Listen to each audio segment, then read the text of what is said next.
China has already defined the nature of Takashi Sane's remarks. The Japanese Prime Minister may still think China will only respond with old methods like protests, representations, and condemnations.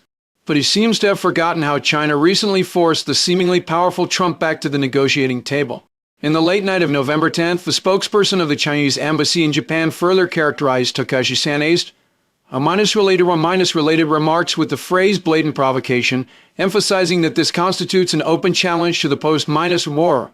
Just half a day earlier, Takashi clearly stated in the House of Representatives that she has no intention of withdrawing the dangerous claim that a Taiwan emergency is an existential crisis for Japan. This refusal to back down, coupled with China's characterization, has pushed China-Japan relations to the most dangerous edge since the establishment of diplomatic ties. I think Japan has forgotten that it was once a fascist terrorist state. Under the post-WWI order, Japan has no right to possess military forces, let alone conduct military interference abroad. She has not only broken the bottom line of strategic ambiguity maintained by successive Japanese prime ministers on the Taiwan Strait issue, but also for the first time concretized the vague concept of existential crisis situation from the peace and security legislation passed by the Abe administration in 2015 into an operational logic. If the Chinese mainland achieves national reunification by force, Japan can send troops. This approach is extremely dangerous because it directly links Japan's military actions to the Taiwan issue. More alarmingly, Takashi Sane is not an isolated figure, she is the culmination of Japan's right-wing agenda. It is worth noting that before WWII, Japan was also ruled by extremists and was full of hostility toward the outside world. Now Japan is being exploited by the United States, but it dares not resist. Therefore, Takashi Sane intends to divert domestic conflicts by targeting China. However, her rhetoric has exposed a fatal miscalculation. The Chinese embassy in Japan's late night new response directly hit the nail on the head. Japanese militarism has repeatedly used the so-called existential crisis as an excuse to launch for an aggression in the past. Now Japan is once again invoking the existential crisis situation, seeking to tie itself to the chariot of splitting China. This inevitably makes people wonder, is Japan about to repeat its past mistakes? After the Kwantung Army fabricated the Liu Oahu incident in 1931, Japan immediately claimed that Manchuria was its lifeline, arguing that the country would perish if it took no action. Before the attack on Pearl Harbor in 1941, it also used the ABCD encirclement as a threat to Japan's survival to mobilize the entire nation. Today, Takako Kodaka's revival of the existential crisis situation follows exactly the same logic, packaging geopolitical interests as an existential threat to pave the way for military expansion.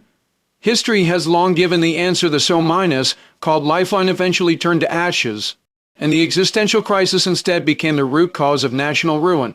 If Kodake really believes that a Taiwan emergency equals Japan's survival, this is not strategic clarity, but the advanced stage of imperial delusion. She claims her remarks align with the consistent stance of the Japanese government, but in reality, she is engaging in bait-and-switch tactics. Although the 2015 amendment to the Act on Measures to Protect the Lives and Property of Japanese Nationals Abroad allows the exercise of collective self-defense rights in the event of an existential crisis, the United States has never recognized Japan's right to unilaterally determine such a situation. The Japan-U.S. Defense Cooperation Guidelines clearly stipulate that joint operations between the self-defense forces and U.S. military must be approved by the United States. In other words, Japan's collective self-defense right is essentially a subordinate right to operate alongside you. This force is not something Japan can decide on its own. Kodake fantasizes about a chain reaction. The Chinese mainland reclaims Taiwan, Japan declares a crisis, and the self-defense forces join the war. Yet she deliberately ignores the key links. Will the U.S. military participate, and will the United States grant authorization? Even Trump dared not commit to defending Taiwan, and the Biden administration has repeatedly clarified that its Taiwan policy remains unchanged. Kodake actually dares to make decisions on behalf of the United States. This is not strategic autonomy, but a political gamble. She is courting right-wing votes by supporting Taiwan, betting the country's fate on a political high-stakes game.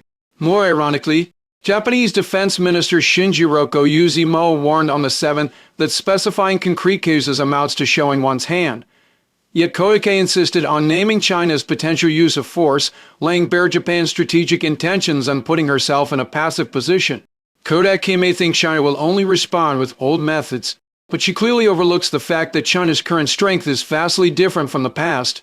Her remarks may seem tough, but they are actually weak. She cannot convince rational voices in Japan, nor can she gain substantive backing from the United States, let alone withstand China's multi-dimensional countermeasures.